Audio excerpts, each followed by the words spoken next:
Pada tanggal 27 Januari tahun 1981, sebuah kapal motor penyeberangan, KMP Tampomas II tenggelam di perairan Masalembo, Laut Jawa. Tampomas II ini merupakan salah satu kapal laut yang melayani penumpang antar pulau, yang kala itu dikelola oleh PT Pelni.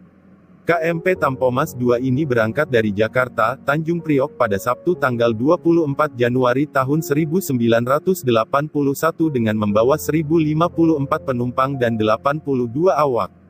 Jumlah ini adalah yang tercatat secara resmi, namun menurut informasi banyak penumpang gelap yang tidak tercatat. Diperkirakan jumlah orang keseluruhan di kapal ini berjumlah 1442 orang. Selain itu, kapal ini juga mengangkut 191 mobil dan sekitar 200 sepeda motor. Tujuan akhir dari kapal ini adalah Ujung Pandang, Makassar.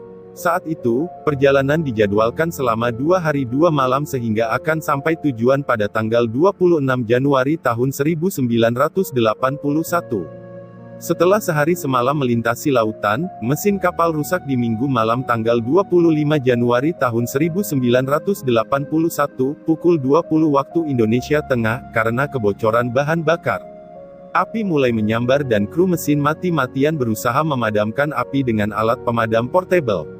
Api lalu menjalar ke kompartemen mesin karena pintu D terbuka. Usaha pemadaman pun akhirnya menemui jalan buntu, saat air untuk memadamkan api tak bisa disemprotkan karena generator mati. Seketika api pun semakin berkobar keluar ruang mesin, bahkan sampai ke ruang tempat disimpannya mobil dan sepeda motor yang sudah pasti api semakin membesar, karena semua kendaraan itu berisi bahan bakar.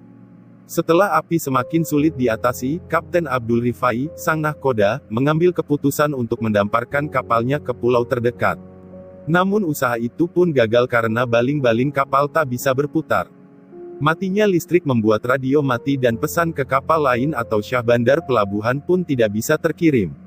Isyarat cahaya yang dilontarkan ke udara pun tak menyala. Semakin lama panasnya api membuat beberapa penumpang nekat untuk terjun dan yang beruntung turun ke dalam sekoci. Evakuasi penumpang pun berjalan kacau, karena semua orang panik.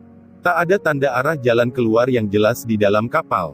Bahkan, ada awak kapal yang menurunkan sekoci untuk dirinya sendiri. Ketika matahari sudah bersinar terang, barulah beberapa kapal melihat Tampomas II. Kapal lain yang pertama melakukan pertolongan adalah KM Sangihe. Markonis KM Sangihe mengirimkan pesan Morse SOS pada pukul 8.15, terkait kondisi Tampomas II.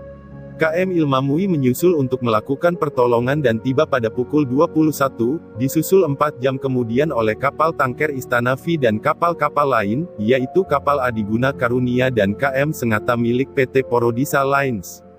Semua kapal penolong kesulitan untuk merapat karena gelombang yang kuat.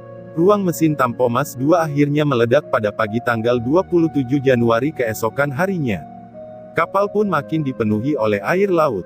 Ruang propeller dan ruang generator turut pula terisi air laut, dan mengakibatkan kapal menjadi miring sekitar 45 derajat.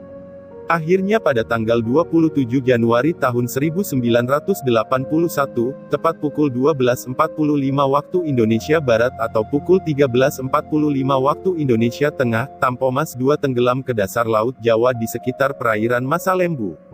Perairan ini terkenal sebagai segitiga bermudanya Indonesia. Tenggelamnya kapal ini, juga turut membawa 288 korban tewas yang berada di D bawah.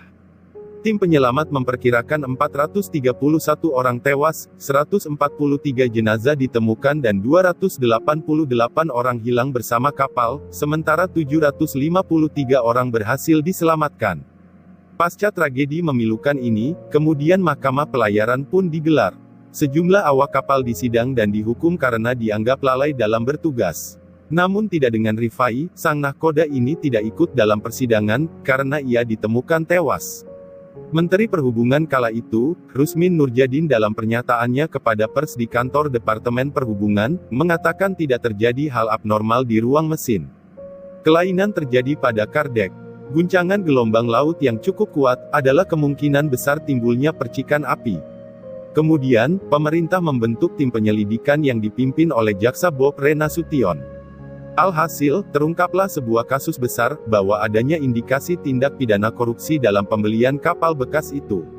Misalnya, dalam perjanjian disebut bahwa itu adalah kapal penumpang meskipun sebenarnya Tampomas II adalah kapal barang. Sang nahkoda, Abdul Rifai kemudian dinobatkan menjadi nahkoda utama oleh Pelni.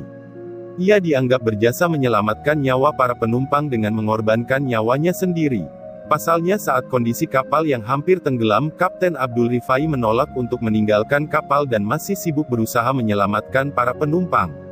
Ia sempat mengirimkan pesan kepada nahkoda KM Sangihe untuk mengiriminya air dan makanan, karena dirinya akan tetap berada di kapal sampai detik terakhir.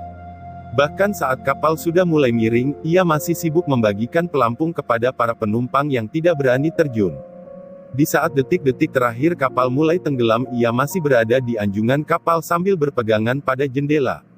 Ia memenuhi janjinya untuk menjadi orang terakhir yang meninggalkan kapal saat terjadi bencana. Ia akhirnya meninggal dunia dalam tragedi tersebut.